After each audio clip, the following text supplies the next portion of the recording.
Hey everybody, welcome to the Marquez Says Show. I'm your host, Marquez Mosher, and this is my co-host, cohort, and eldest son, Austin Jordan. He and I always seem to bring out the feisty side of each other, and it leads to some very spirited conversations. There's never really any one topic. We see the world from many different perspectives, and sometimes we agree, and sometimes we don't. Either way, it gets very interesting, so sit back, relax, and have a bit of fun at our expense as we explore some of the most unexpected perspectives you'll ever hear about the world we live in. So, let's get started. Just pretend I said something funny like last time. Okay, so it has been one of those days. Technical difficulties, energy. But you know what? Welcome to the Marquez Says Show. I'm Marquez. He's Marquez. He's Austin Jordan. I'm Austin Jordan. And we are trying our best to get our energy up. Are you ready? Okay, so we were arguing. Oh, he just walked off. For those of you just listening, he just walked off. Is your energy up? Yes. Good. Yeah. And it doesn't have to do with any coffee because I don't drink coffee. We know. So here we are again. We were doing our normal, having a pre-production meeting and starting to argue and realizing that we were losing all that good stuff. And then I'm deciding that we're not going to go that route because you know what? Minimum wage is a living wage and access to universal health care, well, it can wait. It's going to have to wait to another episode. Just what the government always tells their people. Exactly. That's why it's just a tease. Just a tease. But today, we're going to be more creative. We're going to get into something that most people don't talk about. It's a lot of things. Actually, I take it back. There's 3 items that are all somewhat connected. One gets a lot of coverage, the other 2 not so much. Climate change, space exploration, and ocean exploration. One more time.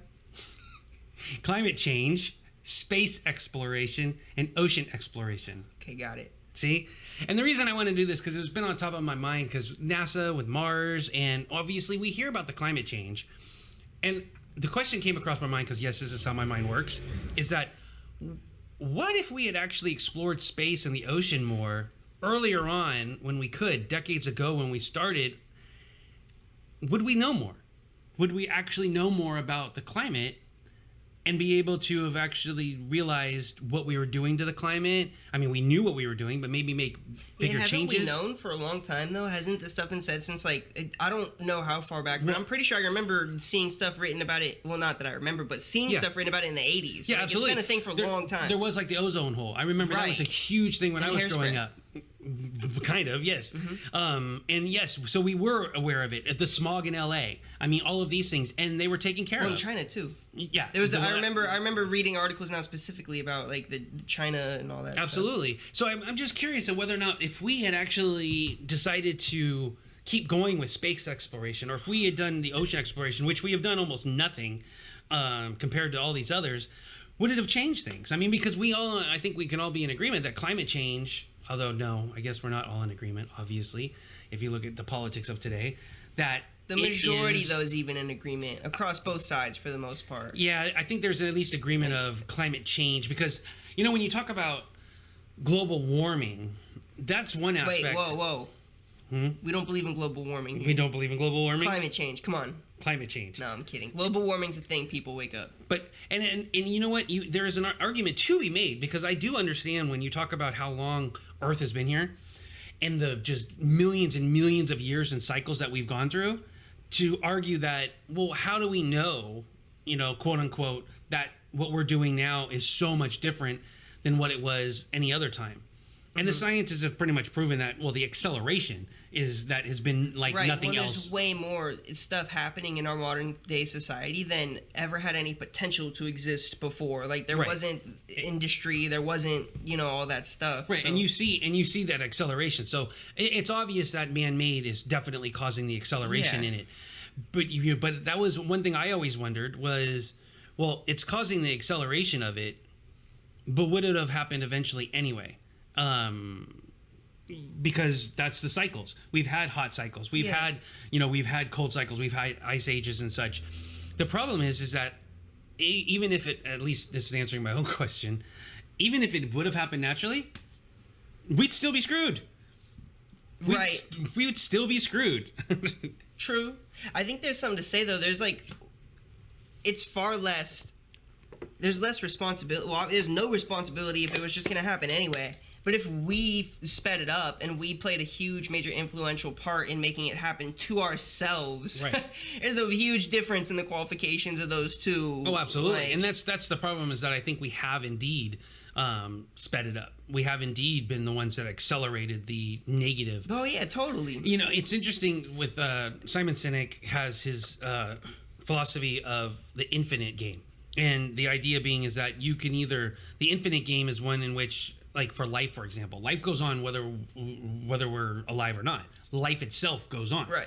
And the idea being is that if those, especially in business, who are playing to win, they're the ones that are going to eventually lose. They're going to go out of business because they're not thinking of the grand picture, the long run, you know, way out, decades out, as opposed to just looking at the next quarter or the next year. Right. The same is true with, I heard him do an interview, and it was right on point, was about, well, climate change is the same thing. We're not trying to save Earth.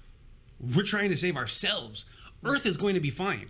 Earth is going to keep going. Whether or not we die out or not, Earth's going to keep going. So when we say, oh, we're saving Earth, we got to save Earth, no, actually, we need to save ourselves. We actually need to be able to make these changes so that our species continues. Right. Well, I think that there's two parts to it. Is we can do both at the same time, because there are things where we are hurting the planet. We're taking away certain natural resources. We're doing stuff like that we don't need to do. And by taking away some of those natural resources, like what you were saying, the long game is we're actually hurting ourselves, because we're taking away stuff that's going to end up helping us. And, you know, I had it like more articulated in my head. This is a subject that I honestly don't know very much about on the statistical side or any of the data side. But, you know, and you've mentioned that a couple of times about statistical side and stuff. And, you know, there's a lot of times where that's fine.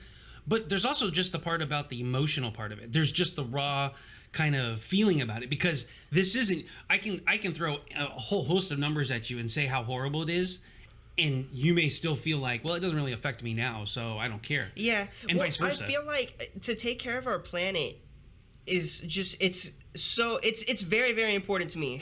It's one of those things where, like, you know, well, it should be important to all of us. It should be. That's the problem. And I feel it feels weird to almost talk about this, because I remember growing up, right, and then growing up where I did, and like you being around that stuff, nobody really cared about the planet. There was no climate activism. There's no all that stuff. So it feels weird to me now to say, like, oh, well, yeah, I care about the planet. How dare you? Where we grew up, it was like one of the hot buds of Teslas, and I'm sure every single one of those people, I'm sure that they bought them for the energy saving and for the ecological benefits of it, not because it's a status symbol. I didn't see a single Tesla my whole time growing up. Are you serious? Yeah, no, for real. I didn't see a Tesla until I moved here. If you go back to the neighborhood now, oh my, there's yeah, no, Teslas weren't a thing yet. Because no, back then it was Mercedes country. Well, everybody that too, but that was because but there is a lot of Teslas for such a small geographical it actually wasn't Mercedes country. There was a Mercedes dealership, but it wasn't actually Mercedes country. There was a lot of trucks, a lot of like all that sort of stuff. But you're right about the fact that it wasn't conscious. It wasn't top of mind because it didn't affect them. Well, and even more so than not even being conscious, I remember lots of my friends and my friends' families saying that it didn't exist. Like, that it was not a thing. Like, the world wasn't, like what you were saying, that it's cyclical. This would have happened no matter what. That we did not accelerate it. That it was like a blip, an anomaly, that things were the way they were. And quite honestly, in the early times and stuff, before I learned a little bit more about it, I was in that camp that I was more leaning towards the fact that this is cyclical. And that it wasn't necessarily, it was actually, there was more unknowns because of the fact that we couldn't go back historically far enough in order to figure it out. But it became very obvious as I did a little more research that the acceleration points, especially like Industrial Revolution and such, that's where it became obvious that, okay, in no other time, even in the time that we recorded, was there ever this kind of change? Yeah. And that became obvious that, okay, we're doing it. We're actually accelerating it. And then the argument becomes, well, you know, how much are we accelerating it? Right. And then, you know, well, can we reverse it? You know, things of that sort. Yeah, and that's, okay, right there. That's something that I could probably speak on a little bit more is, no, I don't think we can reverse it. Can we slow it down? Can we do stuff to help our future? Sure. But no, we can't go back. We can't erase it. We can't erase the damage we did. That's not going to happen. Can things get better over time? Yeah, of course. We can rebuild. Things can happen. But you know, when you say go back and stuff, reversing it, of course, I would agree. We can't necessarily reverse it. But can we, I guess, to the point of slowing it down, to the point of where it comes back into the natural cyclical cycles, where we're still going to have a global warming, we're still going to have increased temperatures across the world, but at a rate that is more in line with what it would have been anyway. Because I think it's obvious that no matter what, we're going to get warmer and warmer and warmer. I think, right. I mean, I guess, and then it could be a cyclical cycle that we have another, not necessarily another ice age, but it'll get cooler again. But that can't happen if we get to the point where all of a sudden there's supposed to be an ice age, but the conditions aren't right for it. Well, I think I remember seeing in like it's a long time. Again, I don't know a lot about this stuff, so unfortunately, Quit qualifying yourself. Just talk. No, because I don't want to say something stupid and then somebody be like, well, that's not even true. But Too late. If I remember correctly, in my 7th grade science class or whatever, we've already supposed to had another ice age. Like I think we're almost in it. We're supposed to be in what based on some models, right? But see, again though, that's one of those things. Obviously that doesn't necessarily mean that would have happened. It doesn't mean that, oh my God, we changed the ice age. I don't think that's what happened at all. I just think that just whatever. Right. And there's all those different cyclical models that people are going to argue with about where we're supposed to be. But again, I think if we knew more, like the ice shelves melting up in Arctic and Antarctica. I'm sorry, I don't remember which one's which. I think they're both, but it's That's why I say things like I don't know. But the point there is still that I think that hopefully our listeners come to us not necessarily for scientific facts, but it's for the perspective that we're providing. So I think we're good. We're not spouting any less science than Fox News. Ding ding zinger. But what I was thinking of is that had we actually started to explore the ocean more, we would know more about it. We would have detected things earlier, I believe, because of the warming temperatures of the water. If we'd paid attention to the species that were dying out, had we done more exploration of the ocean, we would have been. I know some scientists would have been going, "Wait, that never happened before. Why is that happening?" And we probably could have got ahead of this sooner than what we are. Right. So, let's bring it into more of our world here. Yes, I do think that would have helped significantly, but would it have really mattered? And I do not think it would have mattered because the people didn't care. You know what? What? I can actually say it would have mattered one way. It would have started sooner. If it had started sooner, then we would have had more time for people to dismiss it and get to the general consensus that we maybe... True, but this isn't exactly... I mean, when would we have started exploring this? If you're saying the 60s or 70s? No, earlier. I mean, you talk about Jacques Cousteau. I mean, they were actually exploring back in, like, those crude suits and submarines and stuff, early turn of the century and stuff. So there was exploration. People were trying to figure out... And you know what? It's funny. I'm not even so sure that we were having these problems yet, though. These problems didn't really start to emerge until... after the turn of the Industrial Revolution was what caused the problem. So we didn't recognize it. But that's what I'm saying is that someone who had spent their whole life in the water, especially like if you talk about frontiersmen or the people in say Alaska or the fishing communities, when all of a sudden their food chain started to change, when that ecological system started to change, they would have raised a flag of going, well, this is odd. I mean, they may not have been able to explore it or know it, but it would have been noted. They would have been... Yeah, but did they? Maybe they did. I don't know. Right, but nobody was paying attention. They thought it was just a glitch. They thought it may have been just something, that was happening. But had it been more of an awareness that if we had actually made a concentrated effort to listen to them, or if we were actually exploring things on our own, because at that point, we were so inundated with just... Some of it was space exploration, of course, once we got towards the...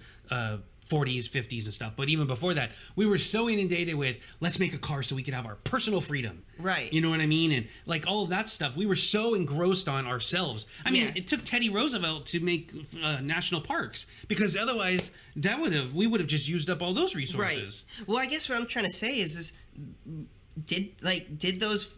the fishermen and all stuff, did they say that? They might maybe have. They did. Maybe they rose a bunch of flags. Right, but even if they did, though, if scientists were like, dismissing it, because the overall culture of the society was, we have an abundance of everything. It's always going to be here. It's always going to last.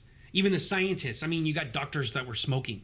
So there was that misconception of the fact that, we're not looking that deeply into it. That was where I meant that if somebody basically maybe, and I do think that, by the way, if you go back into the 30s and 40s, like the explorations of Egypt, There was a curiosity about science. There was a curiosity about what was going on in the world. Had they applied it more towards the ocean instead of the desert sands, the ancient civilizations, would it have changed? I mean, who knows? Maybe not. Maybe it's just one of those things that, it wouldn't have done anything. But I can't imagine, had we started sooner and started learning more, that we wouldn't be in a different place now. Yeah, that's true. I agree with what you're saying. I don't know if we know enough to say if we started sooner. Maybe we did start that soon. Maybe people just didn't care. That's what I'm saying, is maybe all this stuff that you're saying happened. Right, but people would have not cared sooner. And it would have started the process sooner. Oh, I don't think anybody was thinking back in the 20s or 30s when something happened, or the temperature had an unusually hot summer. I agree. I don't think that they were thinking about. Well, I don't think that it was even that significant back then. But no, I agree. I don't think that flags and stuff were being raised like that back then. But even if they were, what I'm saying is I don't really think it would have mattered, because it didn't. The significant consequences of that aren't happening until now. In our societies and our worlds and all that stuff, we don't really jump on any problems until it's right in our face. No, and that's true. I guess my hopefulness was that there would have been a handful of scientists that would have taken it more seriously. General mainstream, I agree, probably would have dismissed it. But I think, look at Tesla. The idea behind his electricity. Now we are just fully understanding it. He did it. He was telling people. He was begging people to say, "Hey, I have it. I figured it out." Well, then the other thing is you're saying maybe more if I wish that there are some scientists that maybe had brought it up. What I'm saying is maybe they did. We don't know. We could look. This is something we could look up pretty easily at some databases or whatever. Is because but my point is, even if they did, there still wasn't enough exploration of the ocean. Either way. Whether or not they even did or not. Yeah, that's true. That's my point. Yeah, that's true. What I'm saying, it would have combined. Even if they had, and it was combined with with another section of scientists that were exploring the ocean, all of a sudden the two may have talked to each other and went, "Oh, well, that's interesting. You were talking about that tribe in Alaska. I see what you mean. And I was actually studying the ocean. Well, but because there was no interest or very little interest in that ocean exploration, people were that was never going to happen. That conversation was never going to happen. Yeah, I see. That's what you could have linked about. it. Okay, I get it. Because you are right. I think maybe it did. I really do. Because we had scientists back I don't know. They very well could have. I do think they did. Okay. Or they if there was, I believe that there was, and they did. But without that other aspect. Yeah. And the same thing is true now. When we stopped obviously in the 50s and the 60s and the race to the moon and exploration all the way through the 80s. Ooh, that's a good one. Did we actually go to the moon? Oh yeah, come on. Do you also believe it's a flat Earth? No. I mean, come on. I'm not saying we didn't go to the moon. I'm just asking the question. You're getting defensive. Because some of these conspiracy theories I'm really getting tired of. I mean, it's just, I forgot to put that one down. I have another great subject that we go to. Another teaser. This is like the teaser episode. Right. How conspiracy theories has become the new religion. It's literally become a house of religion. And I'll explain it to you. For those of you who didn't grow up with him or didn't know him for a significant amount of time, to hear the way he's flipped on conspiracy theories is just so weird. That's not true. Because there is some conspiracy theories that I totally still think that, as far as we don't know enough. But there's some that because of age, basically, Austin. Right. The fact that we have so much time has gone through, especially since obviously you've known me your whole life. Right. That some of these are the ones where I finally go, okay, I'm okay. I'm willing to concede the fact that what I wanted to be true or what I thought might have happened isn't. Right. There's just, and a lot of it happens to do with common sense. When you get to the point of Kennedy, that would have been a great one to believe that there is more. Now, do I believe it was a one-man shooter? No, I'm pretty sure there was probably more going on than just Lee Harvey Oswald. Yeah, but that's the whole conspiracy theory. Right, no. But there's all these conspiracies about who was it, who was in bed with who, why was it done. There's a lot of ones that go off of it. And a lot of them at this point, with just time and the social media and the fact that nobody can keep a secret, in that sense, okay, it probably is. It probably isn't that. It really is probably the fact that he was a main person. I think he was duped or part of another, thing that happened. And And then there was a conspiracy of sorts, but it wasn't. Yeah, it didn't go as deep as some of these people did. So I don't know about all that, because the only one that I really knew of was that there's more than one shooter, which yes, I agree. Yeah, I believe. And so that's why. What I was gonna say though about the age of information. Sorry, we got so off topic. We'll bring it back in a second, but I think this is an important thing. The age of information. A lot of these people that would have known anything about that back then, they're highly, highly, highly trained, and they probably have more secrets than we could ever understand. So anybody that actually knew probably didn't say anything, so it wouldn't surprise me that it wouldn't leak. Some of those, absolutely, because a lot of them probably aren't around anymore. Right. And then two, like secrets like that, I guarantee, I know for a fact, I would stake my life on it, that there are things that the government or whatever, any governing body says, oh, this blah blah blah blah, that are lies, and that they know better, but they won't say it, and that's fine. And tying this into the space exploration, this is also this type of thing. How about the declassification of the videos?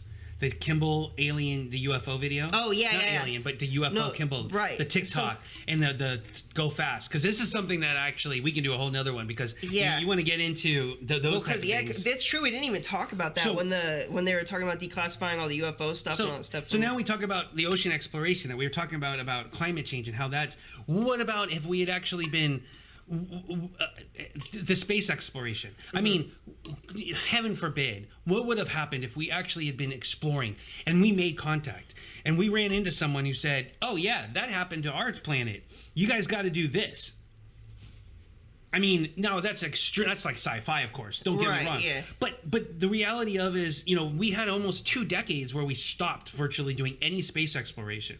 Now, I'll say that we publicly stopped doing any space exploration. Do we know that things weren't being done in the background? Maybe. Maybe they already know. I mean, we can go into those conspiracies as well. Yeah, see, that would be a huge thing if they stopped looking, maybe it's because they found what they were trying to... Right. Yeah. But that also brings it into then, okay, so... And you've always had the theory of how they already know, and they've been amping us up through movies and stuff like that. I think there's an acclamation. To get you, and then, you know what the next natural step of that would be? Declassifying UFO information, and then seeing all stuff, and then having experts say, "Hey, we found something, and it does not look like it came from Earth." Yeah, which was one of the things that in the last 5 years that's happened a couple times. Right, and then just intergalactic. And just like 2 months ago, when the New York Times did their piece or whatever, and they had the person who worked for the Pentagon who said, "Yeah, I mean, so this is what I was talking about when we talk about this. The subject of this particular episode being that."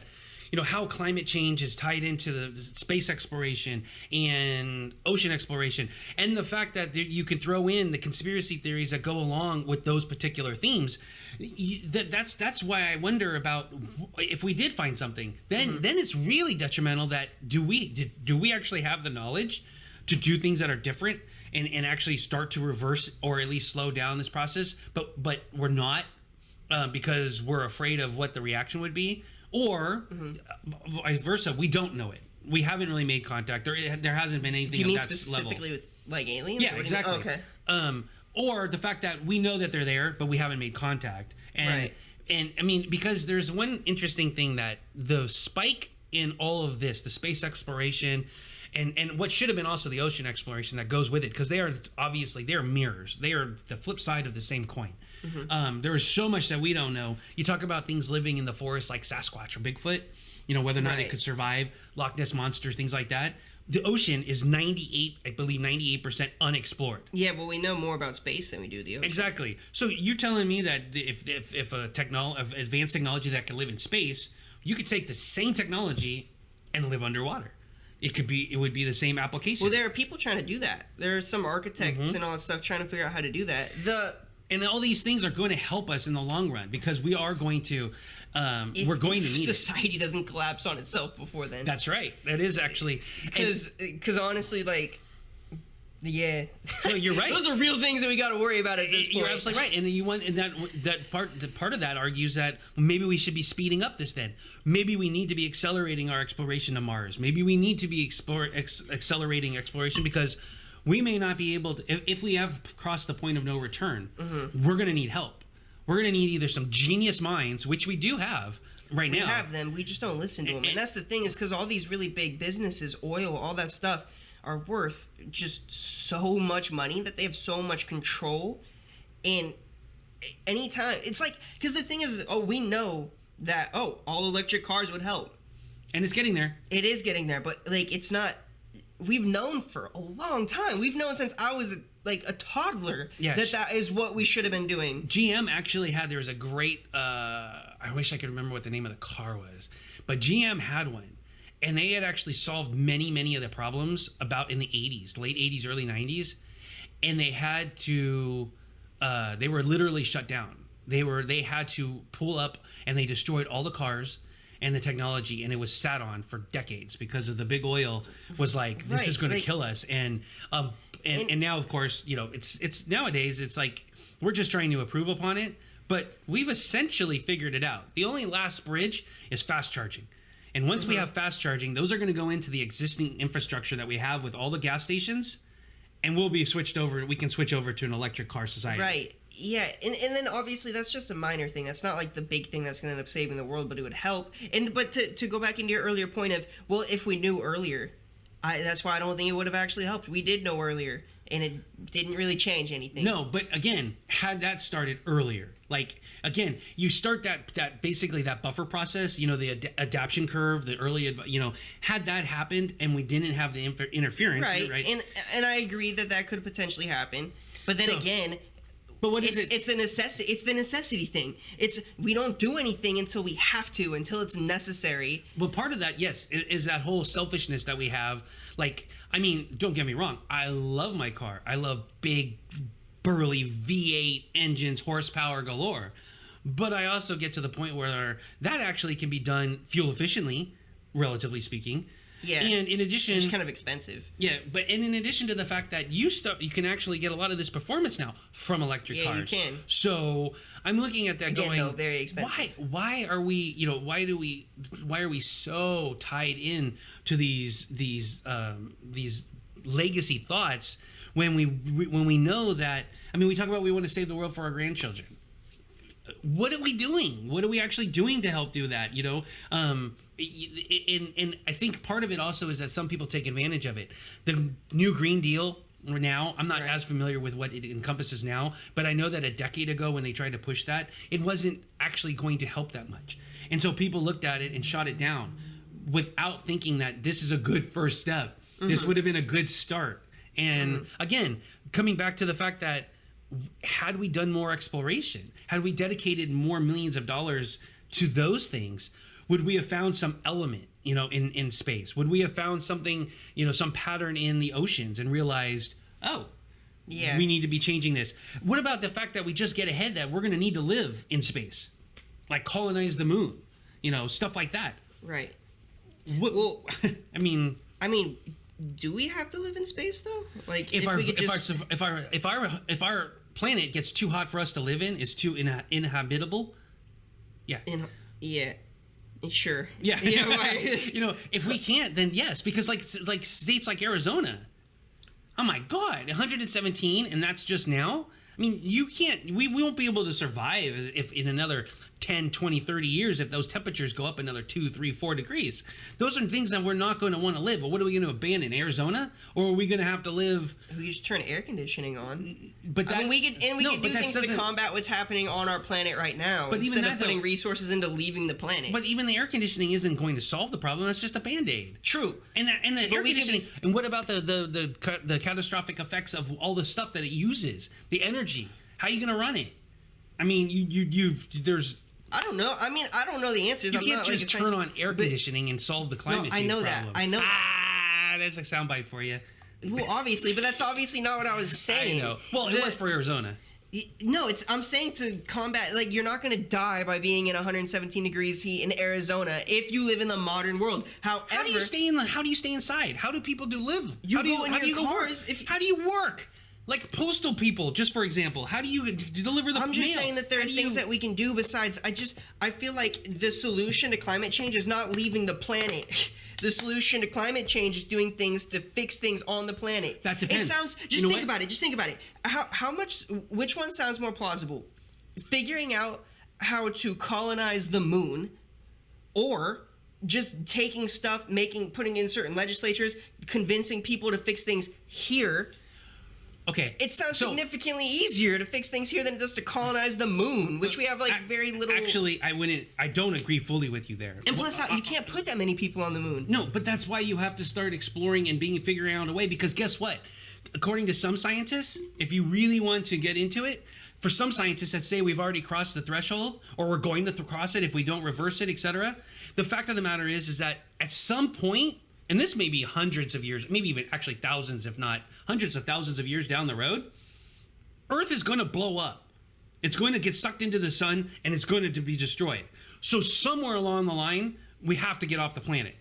Now, granted, that could be a really, really long way away. I really don't think... No, that's scientific. No, that's not what I'm going to say. I really don't care if humans last that long. But that's the point. It would be nice to be able to actually, any species... to be able to adapt, to be able... What do you think some of the other people that are out there, that in space, the whatever entities are out there in space, do you think that they just run their course? Or why would they go explore then? Why would we... We don't really know that they're exploring. It's a lot of assumptions. Are they? Maybe. Maybe not. I do believe that there's something out there. Why wouldn't they be?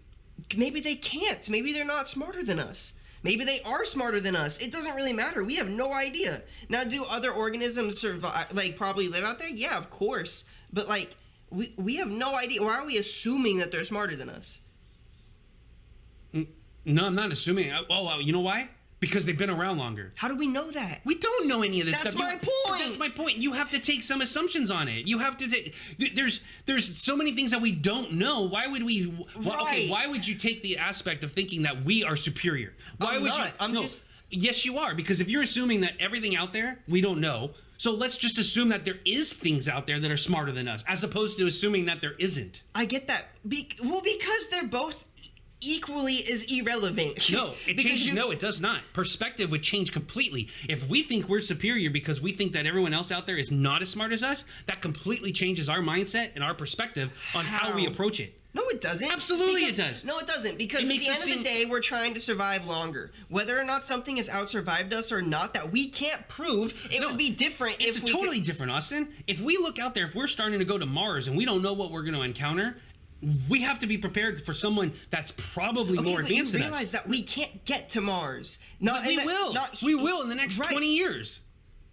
In the next 20 years, we can probably have manned space flight to Mars. I think we've already... Yeah, but it takes so long. I just think that unless there's significant technology jumps... Okay, this is exactly the reason I started the episode. Why are we not exploring space? Because, no, we can explore space, but I've never thought this was a good idea. I've never thought that it was to go colonize the Mars or the moon or whatever. Okay. It's why? It seems like such a cop-out. Just fix Earth. How are you going to fix the population problem on Earth? Letting people die. That's not going to solve it. We're going to keep getting more and more. We already know that the sustainable values... And this is why. Because... people are using it as a cop-out. It's we could just leave, so we don't have to deal with anything or whatever. No, but if everybody leaves Earth, there's not enough space on the moon for one. Wait. There's nowhere... We're going to run into a Wall-E situation. Nowhere did we ever say that everybody was going to leave Earth. That was not the point. But if Earth is inhabitable, where are we going to put them? Well, then I guess we better start figuring it out. But we can't. We have a say in that. My point is that we already have an overpopulation problem. Right. Okay, that's the one thing that we can't really fix. Right, but because unless you're going to advocate, not you, but unless there's going to be an advocation for limiting people's reproduction, which we know some countries do, or you're going to start telling older people, hey, you've had a great run. You know what I mean? Okay. And you've got so this is my point. That's why this all comes back together again. Yes, we can fix the problems on Earth. And we can fix... and maybe not fix them, but we can at least help. We can slow down. We can adjust the climate change. We can do all of that. But that doesn't address the fact of the matter. This is why futurists need to exist. This is why sci-fi needs to exist. Because you can create a model that shows that with our current population, we will run out of resources. Haven't you seen Ready Player One and the corn syrup riots of 20? But the planets. So the planet. You totally missed my joke, by the way. I hated that movie. It was. I haven't read the book, so I don't know if I'm sure the book is good, but that movie I hated that movie. I liked it. I thought it was fun. I don't know why. I know a lot of people really liked it. Yeah, I didn't find it enjoyable at all. Yeah, because you didn't get the pop culture references. I did. I got all the pop culture. The only cool didn't. thing about that movie was the library scene. Or was it a library? Yeah. Yeah, that was like the only cool part of that less, movie to me. That's a whole other discussion. But we digress. Yes, we digress. I totally lost. So the space exploration. So this is why, again, all of this stuff is connected, and there is no answer. We're not going to solve this right now, and I don't have actually a definitive opinion or stand, really, to be honest with you. What I was gonna, but go ahead, but it all ties together with the fact that you could argue we could take it from military budgets, and the implementation again can be argued by the political beings that, however they want to do it. But the reality is that we do need to be exploring the ocean. We need to be exploring space. It is out there. It is what we are going to need. It is going to be the future at some point if we do want the human race to survive, which I do. I mean, for you, to say, well, we had a good run. I mean, well, that's honestly though how I feel though. The world, Earth, and nature, all this stuff, it has a way of working itself out. Like when things get to if we go extinct. And it's because something that the planet did. It's because we're not supposed to be here anymore. No, that's not true. That's not true. Why would we have gotten rid of polio? Why would we have tried to work on getting rid of AIDS? Why did we try to get rid of all those things? Yeah, but that's Didn't you ever different, think that might have been nature's not AIDS, or just viruses in general? Just diseases and stuff. Yeah, it could have been, but maybe not to necessarily kill all of us. Well, but of course not all of us, but dwindle it down. Right, but we stopped that because we don't want that. Yeah, well, maybe we weren't supposed to all die at that time. So, yeah, we were supposed to find something. But maybe if we're faced with some challenge that we can't, such as... But that's the thing. Why would we assume that we can't overcome it? That, to me, feels a lot like human, arrogance. Yeah, absolutely. Because I don't want to lose. I don't want to die. I don't want my species to die. I don't want my great-great-great-great-great-grandchildren to die. Yeah, but how are we more important? Basically, we're saying that our needs are more important than what the planet's needs are. No. If we're thinking of the planet as a living being... I said get off the planet. And do what? That's my point. It's like, okay, so it's the same exploration of saying when we were in one continent. And then as a people, we started to explore and got off of that continent and went to other ones. We explored. What if our planet is just like it is one of millions, and we're supposed to actually then go and find another one? I mean, maybe, but there's a huge difference between trying to find a different place in the solar system versus what? Something on your own planet that's only a couple hundred, maybe 1,000 miles away versus I don't understand. Light years. So what? But why? But you got to start. That's my point. Yeah, I just think that it's unrealistic to expect that we're gonna find some place and that's gonna be the new human. Because what you're saying is eventually, right, the Earth is going to be gone. It's going to die. Well, and that's millions of years probably, but yeah. Okay, but do you want humans around then? To die on it? No, are humans still around then? Millions and millions and millions. Okay, so all the humans are going to exist on a different planet. They're spread out throughout the universe, throughout the galaxy. I don't know, man. I don't think that's... I mean, seriously. I mean, what? If you think about it from the perspective of insects, like right now, right, on Earth, like a little ant. Right. And ants being all over. Now, a little tiny ant that lives in Hawaii versus living in Norway versus... That's the same... Okay, I don't... If you're a mathematician or somebody who actually is doing this in a proportional sense, I don't know if this is accurate. But the point is that that's the same concept. I get that, but the big difference are the natural conditions on Earth versus all the stuff we'd have to create. Not necessarily. What if there's other planets? Because that's what they're looking for. Other planets that are similar enough to be able to inhabit. Because they do have similarities. There very well might be. I've even seen a lot of scientists say that that's unlikely. It could be unlikely, but scientists also said it was unlikely that we had gravity. They also said it was unlikely that the world was round. Yeah, but the acceleration... They also said it was unlikely... I mean, come on. I know that, but the acceleration of which that we can prove things has also greatly improved. Things change all the time, even with, tying it back into the ocean. We find species that we didn't even know. We find species that live in the deepest, darkest, remote areas of the water, and we don't understand how they live because there's no light, there's no food. We don't get it. We don't understand that. And same thing with microbes in space. Right. There's, you know what I mean? So when we come back to it, there's so many unknowns that maybe in order to make it better here on Earth, We can find answers in water or in space. I totally agree, but the end of that point though is to make things better on Earth for the here and now. But the point is that's because we can't do anything more with that information. If we explored space or explored water and we were able to use that stuff for us here on Earth, but the idea is to use it as a stepping stone in order to be able to ease the congestion, to ease the problems on planet Earth. Mm-hmm. That's the point. And if that means we have to leave it, that's okay. Why would that be such a horrible thing? It's not. I don't like the idea of prioritizing that over fixing. But I'm not prioritizing. I'm not saying you are, but there's a lot of people that do. And that's the problem, though, is that they all think it's one or the other, and it's not.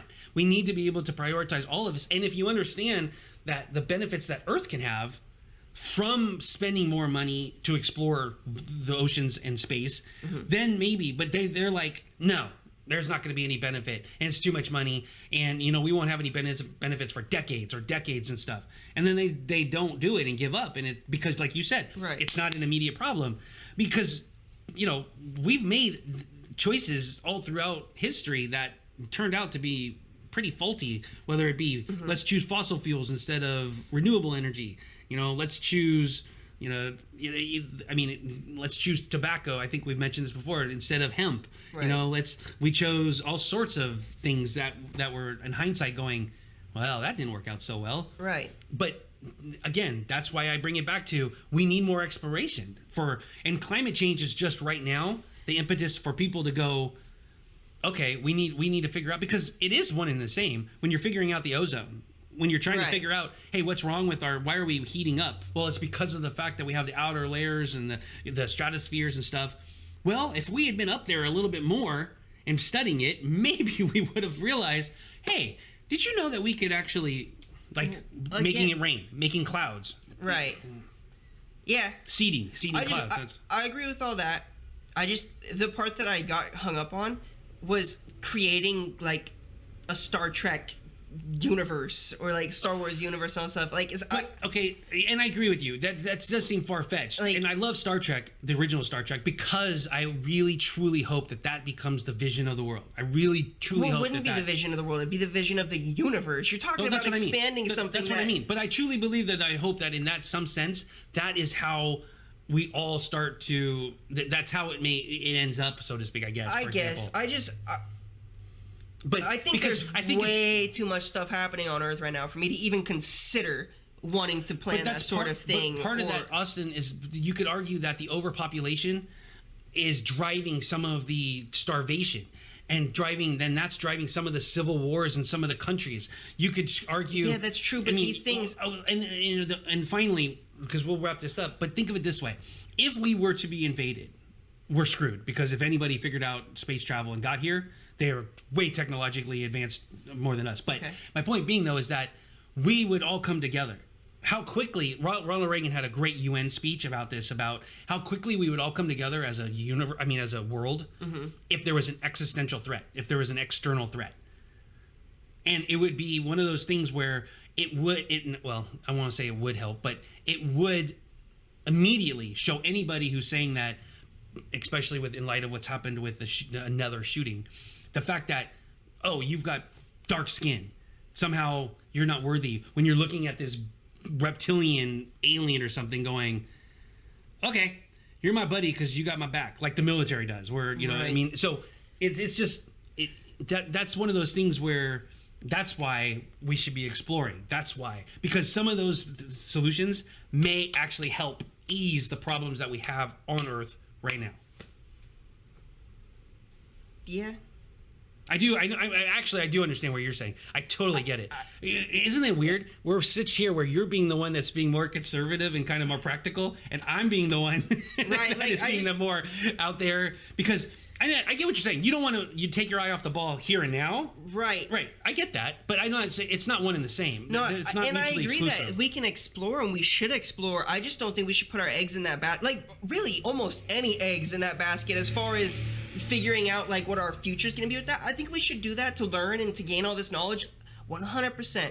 However, I don't think we should do that necessarily so we can start doing all this other stuff in the future. I just mean so we could be more informed, because like what you're saying is it might help the stuff some of these relations that you're talking about now. It won't. Not for at least 100 years. Not for all this stuff. So, like, all that stuff, I don't want to put the eggs in that basket. Right, but that's what they said 100 years ago. I get that, but we don't have time to wait another 100 years. No, but that's my point. But had they not taken that approach 100 years ago... We can do both. Exactly. But had they taken that approach that you just said 100 years ago, or they did, saying that it wasn't going to be worthwhile, so let's stop, and stuff like that, we wouldn't be here. No, that's not what I'm saying, that we should stop. I'm just saying that I'm uncomfortable with the idea of making that our bet on the future. Like, that doesn't... I don't feel comfortable with that. The bets that we're making, or that were made 50 years ago, 100 years ago, are not paying off. So I would rather not repeat the same mistakes. Well, yeah, of course. That's why I'm saying we should explore, we should do all this and gain all this information, but I don't think I just think we should do it more aggressively. Yeah. Definitely more aggressively, because there is going to be ancillary benefits now. Yeah, definitely. So... I mean, we agree with that. I just, again, I totally agree with all that. I just don't... The whole going so far down the future of making that is just something that I get worried though, because in 20 years from now or 30 years from now, when they say, hey, guess what, we're not going to be able to reverse this, in 50 years from now we're going to be burning up, this conversation. Well, that's very, very, very likely, but there's people that say that now. I know. I said that actually, years ago. If you just say common sense, think about it. We will not all be able to inhabit the planet Earth. There will be too many people for the resources available. Right. Period. So I know. And then a big fundamental difference in the way we're processing this too is I don't necessarily believe that we should. It's I don't necessarily believe that we should be around forever and ever and ever and constantly try to. But to implement your vision, it's not going to be natural die-off, Austin. We'll have to forcibly kill people off. No, we won't. Yes, you will, because people are going to live longer, 100 years, 120 years, 130 years with the medical advances and stuff. Okay, we'll get overcrowded, but we don't have to kill people. No, the overcrowding is going to lead to more civil wars. The overcrowding is going to lead to the depletion of resources, which is going to create wars. Our society is literally going to you talk about crumbling onto itself? Not necessarily. We could figure out different ways to engineer foods or do all this stuff in an ethical, healthy way. You know what would help with that? If we understood the principles of what we could do in the ocean or the principles in space. Exactly, I agree. See, so that's my point. But again, though, we're talking about fixing things here. But it's enough. You can't. We are not going to always be able to live on Earth. Period. There's just no matter what we do, we can put it off. We can engineer food. Right. We can do all that stuff. Well, but I'm at not some saying point, that we shouldn't try to live in other places. Just at some point, we need to start that conversation. That process needs to be done. We can't be just dribbling here and there with something out to Mars and just to check on it, and stuff like that. It needs to be more consistent. And aggressive. And I definitely. Totally. I just don't like that being our main bet. I'm not saying it's a bet. It's a necessary bet. It's a needed bet. It doesn't have to be the only bet or the main bet, but it has to be a bet. And too many people are dismissing it as that's just science fiction and we don't need to concentrate on it. And that's just not okay. Yeah. All right. So see, I told you we'd get an episode out of that. Yeah. You're like, I don't know how. Yeah, no, it was good. We did end up talking about it for a long time. Yeah. So remember, we got teasers. We've got conspiracy theories as the new religion coming up, and I believe. And what is Marquez's thought process? That's a whole episode right there. I don't know. We can explain that. So anyway, in the meantime, think more, care more, live more, and remember, we can change your life. We can change the world. One decision at a time. How is that? That's good. Anything else? No. You want to thank the listeners? No, you thank the listeners this time. Really? Yeah, go ahead. Thank you. We appreciate your listenership. You're awesome. And we will speak with you next time. Bye-bye.